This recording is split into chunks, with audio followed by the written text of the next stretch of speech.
माणिकराव कोकाटे आणि बबनराव लोणीकरांच्या शेतकऱ्यांबाबतच्या वादग्रस्त वक्तव्याचे विधानसभेत पडसाद।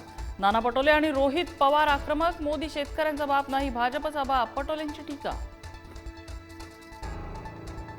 काँग्रेस नेते नाना पटोलेंचं एका दिवसासाठी निलंबन। विधानसभा अध्यक्ष राहुल नार्वेकरांकडून घोषणा। अध्यक्षांच्या दिशेने धाव घेत राजदंडाला हात घातल्यानं कारवाई। बीड विद्यार्थिनी अत्याचार प्रकरणात महिला आयपीएस अधिकाऱ्याच्या नेतृत्वात एसआयटी नेमणार। मुख्यमंत्री फडणवीसांची विधानसभेत घोषणा। आरोपी शिक्षक विजय पवार, प्रशांत खाटोकर यांच्या कोठडीमध्ये वाढ। शक्तीपीठ महामार्गाविरोधात कोल्हापुरात राजू शेट्टींच्या नेतृत्वात शेतकऱ्यांचं आंदोलन। पोलिसांकडून आंदोलकांची धरपकड। काही आंदोलकांनी पंचगंगेत मारल्या उड्या। राज आणि उद्धव ठाकरेंच्या 5 जुलैच्या विजयी मेळाव्याची निमंत्रण पत्रिका आज प्रसिद्ध। राज आणि उद्धव ठाकरेंचं एकत्रित नाव संजय राऊतांनी केली पोस्ट।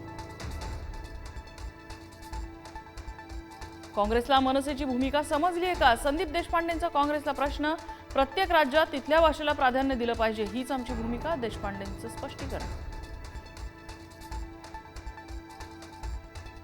भाजपचे नवे प्रदेशाध्यक्ष म्हणून रवींद्र चव्हाणांच्या नावाची थोड्याच वेळात घोषणा। फडणवीस आणि किरेन रिजिजू यांच्या उपस्थितीत वरळी डोममध्ये कार्यक्रम।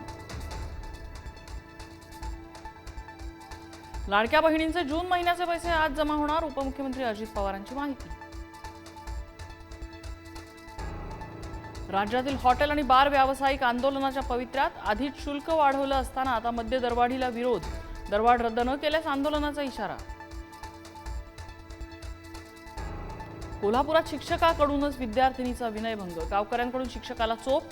शिक्षण संस्थेकडून शिक्षक बडतर्फ। मंत्री मुश्रीफ यांच्या संबंधित शिक्षकावर कडक कारवाई करण्याच्या सूचना।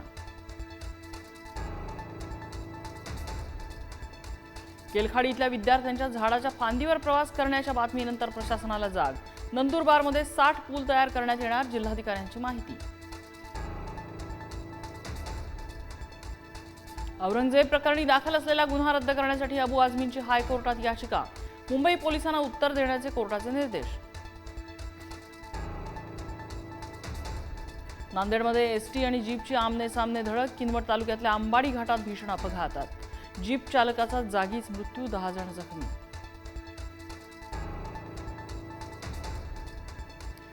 दौंड घटनेतील आरोपी अद्याप फरारच। दौंडच्या स्वामी चिंचोली अल्पवयीन युवतीवरती अत्याचार।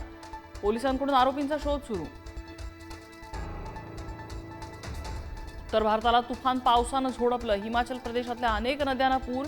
मंडीमध्ये पुरानं मोठं नुकसान, तर उत्तराखंडमधल्या यमुनोत्री धाममध्ये महाराष्ट्रातले 150 पर्यटक अडकले।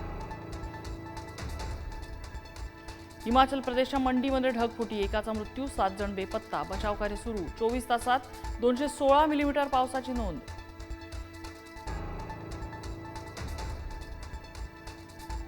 पंतप्रधान मोदींचा उद्यापासून 5 देशांचा परदेश दौरा। 2 ते 9 जुलै दरम्यान परदेश दौऱ्यावर। ब्रिक्स शिखर परिषदेला राहणार उपस्थित।